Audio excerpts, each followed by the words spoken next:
Very good morning to everyone. मैं मधु यादव आप लोग का स्वागत करती हूँ हमारे यूट्यूब चैनल वैम्पिक्स में। और फ्रेंड्स, आज मैंने एक नई सीरीज शुरू करी है और इसमें पॉलिटिकल साइंस के सभी प्रीवियस ईयर क्वेश्चंस कवर करने की मैं कोशिश करूंगी कि एग्जाम से पहले आप लोगों का बहुत अच्छे से प्रिपरेशन हो सके। तो आप लोग पूरी लाइव क्लास को ज्वाइन कीजिए और जितने भी क्वेश्चंस आपसे पूछे जाते हैं उसको अपना कमेंट बॉक्स में आंसर भी दीजिए।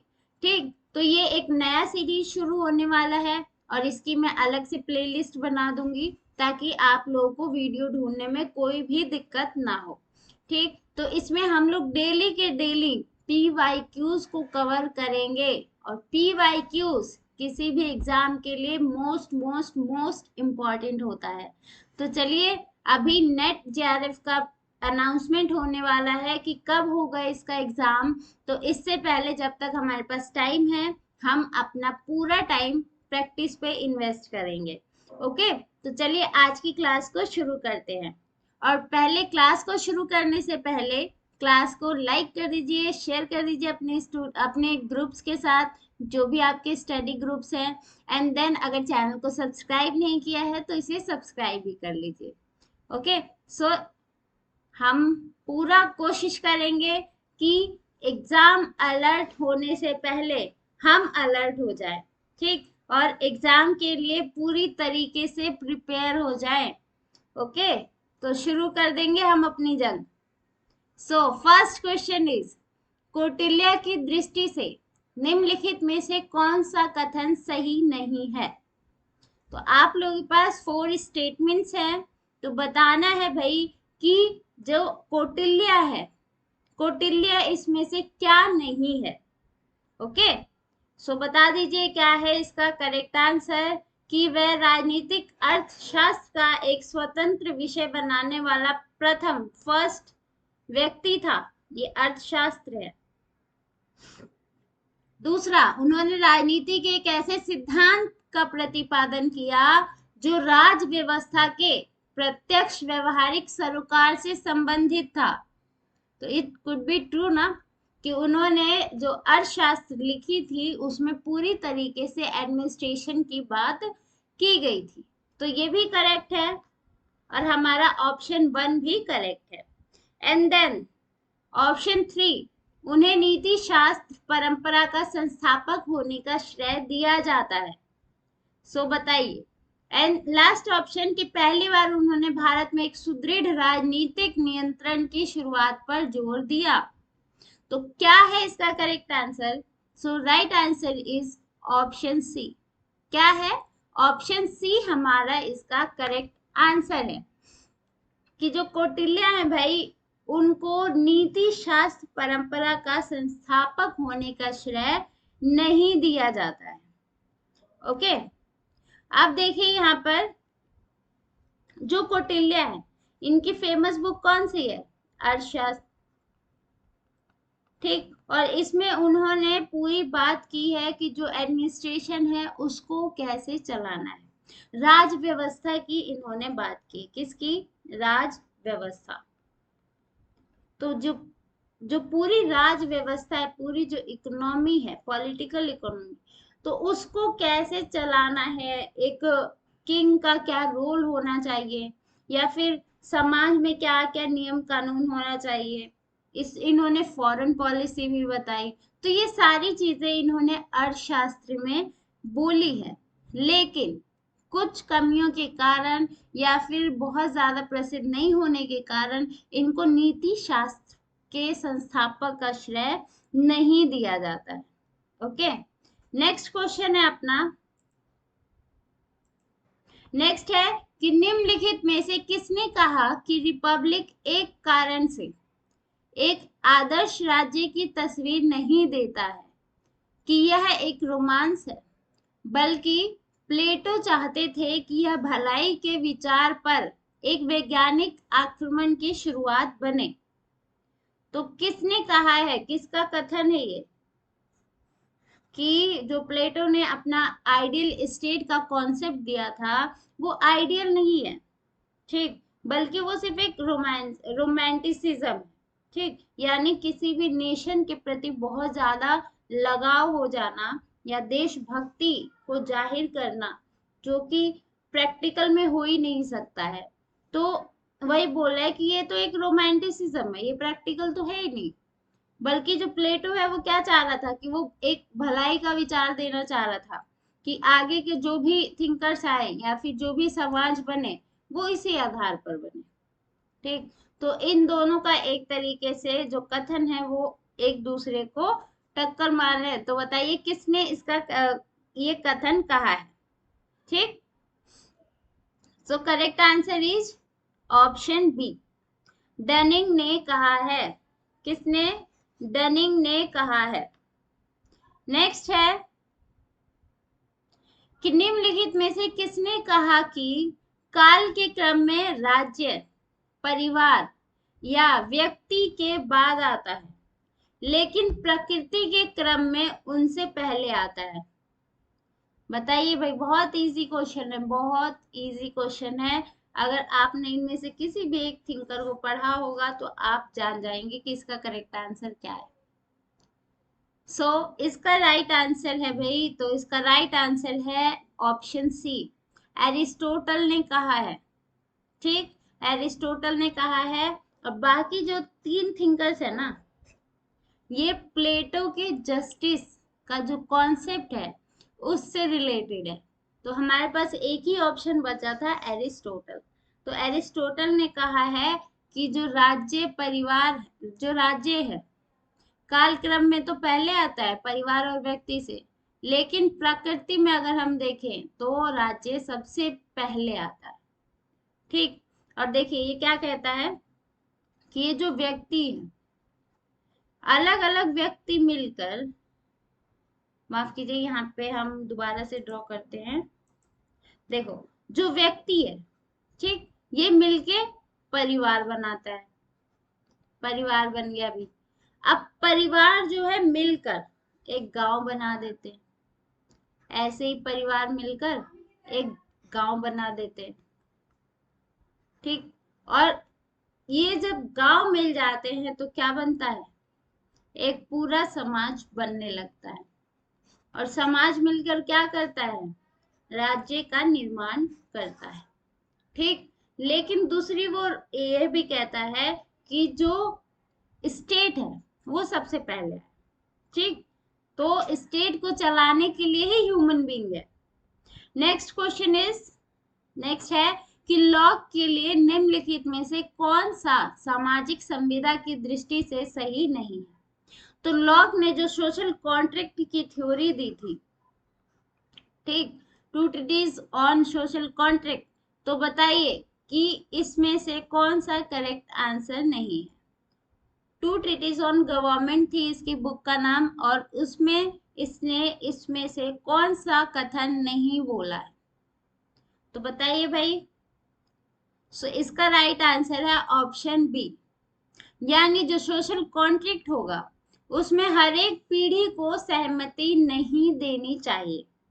ठीक, क्योंकि देखिए क्या हुआ था, इससे पहले कहा जा रहा था कि अगर एक ह्यूमन बीइंग ने, जैसे कि ये सोशल कॉन्ट्रैक्ट होने जा रहा है, और एक आदमी है यहाँ पर, और इसने कहा कि हाँ भाई मैं सोशल कॉन्ट्रैक्ट में शामिल होऊंगा, ठीक, सोशल कॉन्ट्रैक्ट में शामिल होऊंगा, तो ये भी माना जाने लगा कि इतनी इसकी जो भी पीढ़ी आने वाली है, ठीक, वो भी इस सोशल कॉन्ट्रैक्ट को ऐसे ही मानेगी।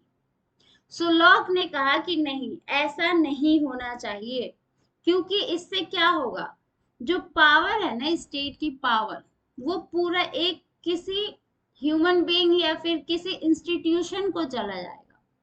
और जब किसी एक इंस्टीट्यूशन के पास सारी पावर चली जाएगी तो क्या होगा, वो सारा नियंत्रण अपने पास रखेगा, सारा कंट्रोल अपने पास रखेगा।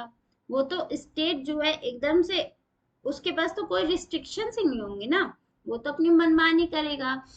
इसीलिए लोग कहते हैं कि जो कॉन्ट्रैक्ट है इसमें हर एक पीढ़ी की सहमति नहीं होनी चाहिए। Okay, so next question is, हमारा नेक्स्ट क्वेश्चन है कि रूसो के लिए निम्नलिखित में से कौन सही नहीं है। ये जो क्वेश्चंस है ना उसको ध्यान से पढ़ने वाली चीज है। इसमें हमें लगता है कौन सही है और हम आंसर अपना कर आते हैं, लेकिन देखिए अभी तक जितना क्वेश्चन आया है, जितने भी हमने पढ़े, उसमें से सही नहीं है, जो नहीं का यहाँ पे कॉन्सेप्ट है ना वो आ रहा है। तो बताइए इसका करेक्ट आंसर क्या है भाई? इसका राइट आंसर है ऑप्शन डी। ठीक। रूसो कहता है कि गौरव तर्क को उत्प्रेरित नहीं करता, यानी जो प्राउड है, ह्यूमन बीइंग के अंदर जो प्राउड है, वो ये प्रूफ नहीं करता कि वो रैशनल है। ठीक। यानी जब हम कोई प्राउडफुली कोई काम करते हैं जिससे समाज के लोगों को या फिर हमारे मम्मी पापा या पेरेंट्स को प्राउड फील होता है ना कि इसने कितना अच्छा काम किया है, और वो अच्छा काम करने के पीछे लॉजिक क्या है कि भाई इसके पास दिमाग बहुत है, ये रैशनल है। ठीक। या फिर कुछ अलग होकर सोचा है इसने। तो वही कह रहा है कि जो गौरवपूर्ण तर्क, जो गौरव है ना वो तर्क को नहीं दर्शाता है। क्यों? क्योंकि ये कहता है कि जो इंडस्ट्रियलाइजेशन हुआ और जो ग्लोरियस रिवॉल्यूशन हुआ वो सब बेकार है। ठीक। वो सब बेकार है क्योंकि ये तो जो सोसाइटी है उसको अंधेरे की तरफ ले जा रहा है। जो ह्यूमन बीइंग का गुड है, जो वर्चू है, उसको खत्म कर रहा है इंडस्ट्रियलाइजेशन।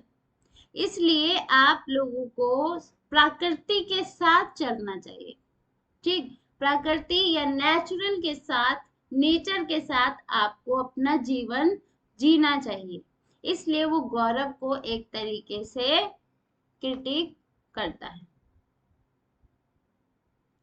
नेक्स्ट क्वेश्चन है अपना, नीचे दो कथन दिए गए हैं, ये स्टेटमेंट्स वाले क्वेश्चन है। तो फर्स्ट स्टेटमेंट है कि जीएस मिल के लिए इच्छा शक्ति राज्य सहित सभी संस्थाओं का आधार है। ओके। जो इच्छा शक्ति है वो राज्य सहित, यानी राज्य या फिर जितने भी इंस्टीट्यूशंस हैं उसका बेस है। ठीक। और रीजन क्या दे रहा है? ये कह रहा है कि इच्छा शक्ति न केवल संख्या पर निर्भर है बल्कि इसका एक गुणवत्ता परक आधार है, और वह इच्छा शक्ति जो संस्थाओं को बनाती है विश्वास का रूप ले लेती है। तो बताइए इसका करेक्ट आंसर क्या है भाई? बहुत बहुत इजी क्वेश्चन है और अभी आप लोगों ने इसका आंसर भी देख लिया होगा, तो बता दीजिए। आंसर है हमारा ऑप्शन 1। जो रीजन है और जो स्टेटमेंट है वो दोनों ही सही है। यानी कोई भी नेशन तो या फिर कोई भी गवर्नमेंट तो तभी तक चल सकती है ना जब तक वहां की जो पब्लिक है, वहां का जो सिटीजन है वो एग्री हो। ठीक। उसके उसके अगेंस्ट या उसके थॉट के अगेंस्ट तो नहीं जा सकता है, क्योंकि सोवेरेंटी किसके पास है? वो है सिटीजन के पास। ठीक। इसलिए जब तक सिटीजन के पास इच्छा शक्ति होगी तब तक ही राज्य या कोई भी इंस्टीट्यूशन अपना काम कर सकता है। ठीक। और ये जो इच्छा शक्ति है वो जनसंख्या के साथ साथ, यानी पॉपुलेशन के साथ साथ वहां की गुणवत्तापूर्वक संस्थाओं पर भी निर्भर करती है। यानी कोई इंस्टीट्यूशन अगर बहुत अच्छा काम कर रहा है तो क्यों कोई हटाएगा उसे, है ना? तो इस तरह से इच्छा शक्ति जनसंख्या के साथ साथ वहां की गुणवत्तापूर्वक संस्थाओं पर भी निर्भर करती है। नेक्स्ट क्वेश्चन है अपना कि सूची 1 और 2 को मिलाना है भाई। तो बताइए कि ये जो है धर्म, ये धर्म है सारे और थिंकर्स हैं, और यहाँ पर कौन सा थॉट किसके साथ मैच करता है ये बताना है। ओके। तो राइट आंसर आपका क्या होगा? यहाँ पे कूट दिए हुए हैं, बताइए। आप लोग यहाँ पहले मैच कर लीजिए, देन वो देख लेना कि ए का क्या है, बी सी एंड डी का क्या है मैच। ये है आप लोग के पास कोड। बताइए इसका करेक्ट आंसर क्या है? इसका करेक्ट आंसर है ऑप्शन बी। क्या है? Option B 4 1 2 3। क्या है? ऑप्शन बी था 4 1 2 एंड 3। यानी ए का है 4, यानी जो जैन धर्म है वो अहिंसा पर बल देता है। और 2 का है, बी का हमारा 1, यानी जो वैष्णव धर्म है वो दृष्टिकोण की विश्वजनीयता, यानी ये पूरे विश्व को एक जननी के रूप में देखता है। एंड देन रस्किन है सी, ऑप्शन सी का हमारा 2। ठीक, ऑप्शन 2 है हमारा कि औद्योगिक सभ्यता और निषेध प्रतिशोध के विचारों के लिए इसको तिरस्कार किया गया।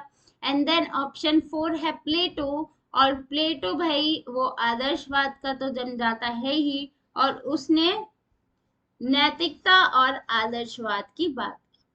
ठीक, तो नेक्स्ट क्वेश्चन है हमारा, देखिए कि निम्नलिखित में से किसने साप्ताहिक पत्रिका कर्मयोगी और धर्म को शुरू किया था?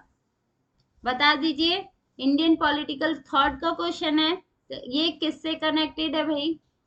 कौन कौन सी पत्रिकाएं हैं? कर्मयोगी और धर्म किसने शुरू करी है? सो इसका राइट आंसर है option B.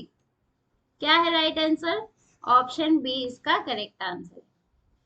Then next question है कि नीचे 2 कथन दिए गए हैं और वही स्टेटमेंट और रीजन को मैच करना है।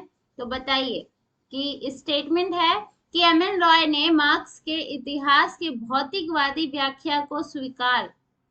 व्याख्या को नहीं स्वीकार किया, और रीजन है कि इसमें निर्णयवाद और आदर्शवाद का तत्व था। ठीक, कौन कौन सा था? निर्णयवाद और आदर्शवाद का तत्व था। सो इसका क्या करेक्ट आंसर है आप लोगों को स्टेटमेंट में सेलेक्ट करके बताना है, और कमेंट बॉक्स में आंसर दीजिए जल्दी जल्दी, तभी एक तरीके से आपकी पूरी प्रैक्टिस हो पाएगी। ओके, सो इसका करेक्ट आंसर ऑप्शन बी है।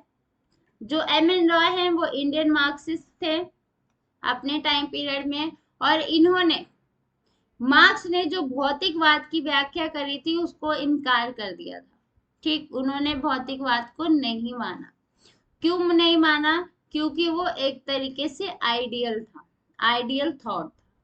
ठीक, नेक्स्ट क्वेश्चन है अपना कि राज्य पुनर्गठन आयोग की रिपोर्ट के संदर्भ में निम्नलिखित में से किसने कहा कि मेमनों से ऊन कतर लिए गए हैं और वह सर्दी की तीव्रता महसूस कर रहे हैं? बताइए भाई, ये स्टेटमेंट किसने दिया था? ओके, जवाहरलाल नेहरू ने, बी आर अम्बेडकर ने, बी एन राव ने, या के टी शाह ने? किसका स्टेटमेंट है? और बहुत पुराना पेपर नहीं है, 2018 का ही पेपर है, और इसको अगर आप लोग PYQs कर लेते हैं ना, तो आप जब एग्जाम में बैठेंगे एक तरीके से फुल कॉन्फिडेंस आ जाता है, और जो क्वेश्चंस हैं वो आप बहुत अच्छे से अटेम्प्ट कर पाएंगे। ठीक, और आप लोग को ये भी पता चल जाए कि किस लेवल का क्वेश्चन आ रहा है एग्जाम में। सो इसका जो करेक्ट आंसर है वो है option B. Doctor Bhimrao Ambedkar ने कहा था कि मेमनों से जो ऊन है वो कतर लिए गए हैं और वो सर्दी की तीव्रता को महसूस कर रहे हैं। ठीक, और आप लोग को पता ही है जो डॉक्टर भीमराव अंबेडकर हैं उन्होंने हमारा पूरा कॉन्स्टिट्यूशन लिखा था, और इन्होंने दलित समुदाय, दलित वर्ग के कल्याण के लिए और उनके विकास के लिए संविधान में एक विशेष स्थान के प्रावधान को भी सुनिश्चित किया था। ठीक, और इन्होंने ही कहा था भाई कि अगर सोसाइटी में ना, अगर आप लोग को वर्ग विभेद खत्म करना है, यानी क्लास डिवीजन को खत्म करना है, तो आपको कास्ट डिवीजन को खत्म करना पड़ेगा पहले। ठीक, क्लास डिवीजन को खत्म करना है तो कास्ट डिवीजन को खत्म करना पड़ेगा, और कास्ट डिवीजन को खत्म करने के लिए आप लोगों को यानी स्टेट को बहुत अच्छे और कड़े कदम उठाने पड़ेंगे। ठीक, और इसीलिए उन्होंने जो पिछड़ा समुदाय है उन्होंने उनके लिए दलित शब्द का प्रयोग किया। ठीक, तो आज की क्लास बस इतनी ही। मिलते हैं कल की क्लास में। और फटाफट जो चैनल है उसको सब्सक्राइब कर लीजिए और वीडियो को लाइक एंड शेयर जरूर कीजिए। और ऐसे ही मैं आप लोगों के लिए एमसीक्यू सेशंस लाती रहूंगी और मैं पूरी कोशिश करूंगी कि एग्जाम से पहले आप लोगों को मोस्ट इम्पॉर्टेंट जो क्वेश्चंस हैं और मैं आप लोगों को बहुत सारी प्रैक्टिस सेशंस दे दूं। ठीक, तो मिलते हैं कल।